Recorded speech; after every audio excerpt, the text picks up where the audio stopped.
Well, as some of you guys know, I have a love-hate relationship with Samsung fridges and Samsung appliances in general, and unfortunately, this one is no different. We've had our fair share of issues, though our previous Samsung fridge, and why I have millions of views on this channel for Samsung-related stuff. However, this one's on the way out, and let me go ahead and just show you what's going on. So late last week, we started to notice that things were getting a little bit warmer than they should. First started with milk, which is absolutely disgusting. And then we saw it with some ice and things like that. And was just like, okay, something's going on. So, rebooted the whole thing. For those who don't know, basically just go into settings here, scroll all the way down to the bottom, go to About Family Hub. And then if you go all the way down here, you can say factory data restart. Or if for some reason this freezes, which it can, there is, if you go up under here, a red switch right there. And you can shut it off there as well. So we did all that, and unfortunately it didn't make any difference. Fridge tells me that it's 49 degrees and the freezer is 47. Well, I went through and did the whole thing with tech support and all of that. If you don't know, I'll show you this as well. If you go up here, go to settings, and there is a self-check option. So if you just go right here, it's gonna come through. It's gonna say there's no errors detected, which is really, really helpful. So one other way that you can kind of diagnose what's going on is if you swipe up here, you go to, there it is, Fridge Manager. And then on here, you're going to tap on this side of the screen and this side of the screen 5 times. Sorry, 4 times. And then it has a password, which this is what's really funny, is prior to the last update, this was not required. I don't know what the password is, so I'm guessing it's not 1, 2, 3, 4. It would be hilarious if it was. Let's try Samsung. Nope. But anyways, I can actually show you what I wanted to show you. If you have the slightly older firmware, which doesn't have ads, side note, the new version of the Samsung Smart Fridge has ads. I'll show you that in a second as well. However, if you go up here saying this wasn't here, we have the older version, fridge function test, you can then go through and do a full scan of the system, see if there's anything wrong. Here's a couple common things to fix or think about fixing. I will preface this by saying we're throwing this out and we're buying a new fridge and it won't be a Samsung. However, let's say that yours isn't as bad as this, and I'll tell you what the problem is, or at least what I think the problem is in just a second. But over here I have 49 degrees of refrigerator and 47 on the freezer.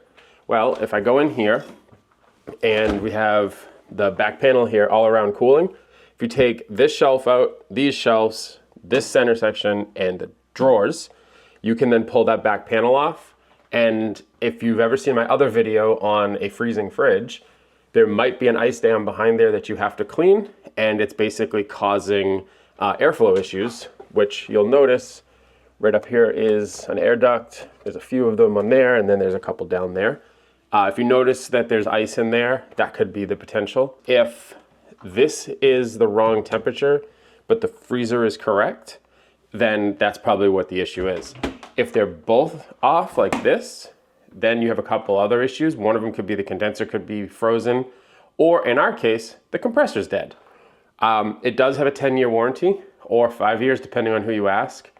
It is technically still within the 5-year warranty. However, that only covers the parts. That doesn't cover the Diag, which is like $180, the service call, which is kind of part of the Diag, but then there's an extra fee as well.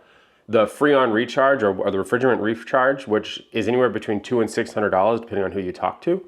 So essentially, based on my Reddit searches and kind of doing different research and talking to Samsung support, this is not going to be a cheap repair. It's not under warranty. And when we're all said and done, this thing would probably end up costing between $600 and $1,000. I just said, F it, we're gonna get rid of it. I really do like this screen. Some people hate it. I'll show you why I'd be getting rid of this thing, even if it was fully functioning. All right, it's been a couple of minutes, and here is reason 1 why I would be getting rid of this fridge. This damn thing has news, which will also cycle with ads. And then if I go ahead and open up the fridge again, go to settings, marketing information, receive marketing information. There's no way for me to turn this off. There's no tag, there's nothing, see? And then if I go up here to advertisements, So you can go ahead and shut this off. There's another section where there's still going to be ads. And why does a fridge that's over $3,000 new have ads at any way, shape, or form? So yeah, with the magic of editing, I'm gonna go ahead and pull this out, disconnect the water line because they won't do it for the installation. It's copper and they refuse to do it. I don't care, I have a pipe wrench or a crescent wrench. So I'll take care of that. And then you'll see the new fridge in just a minute. And spoiler alert, it is not going to be a smart fridge that has a screen. And it's also not gonna be a Samsung. Now, don't get me wrong, I'm sure it was a liability that they can't disconnect this, but it actually only required 2 crescent wrenches.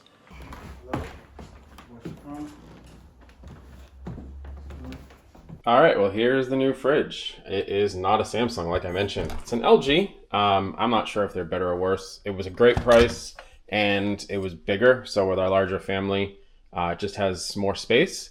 Couple interesting things that the other one didn't have. It has ice on the door versus inside of there, so you don't lose all that space, which is nice. Obviously it has an ice maker on the door as well and water. And then it has this middle drawer. You can actually set the different temperatures for what you want this middle drawer to be, everything from a fridge to a freezer.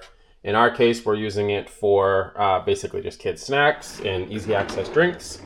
And then the freezer has another ice bucket right here, which is awesome because basically you never run out of ice. And hopefully this system doesn't have problems like the Samsung did where it sucks at making ice. That's the new fridge. It does not have a screen. Should be right here. Kind of still miss it, but honestly, it's nice to not have something that is gonna constantly keep crashing. I was going to keep the fridge and put it in the garage, but for those who don't know, and I can quickly show you, stayed for the video this long. Garage is rather small, does have a really fun car, but there's just no room for a fridge. I was gonna work on it myself, and then I learned that you actually need to be licensed to work on refrigerant, so I decided not to do it. So yeah, hopefully those tips helped with if you're having cooling issues. Hopefully it's not the compressor, because as you know, it's very expensive.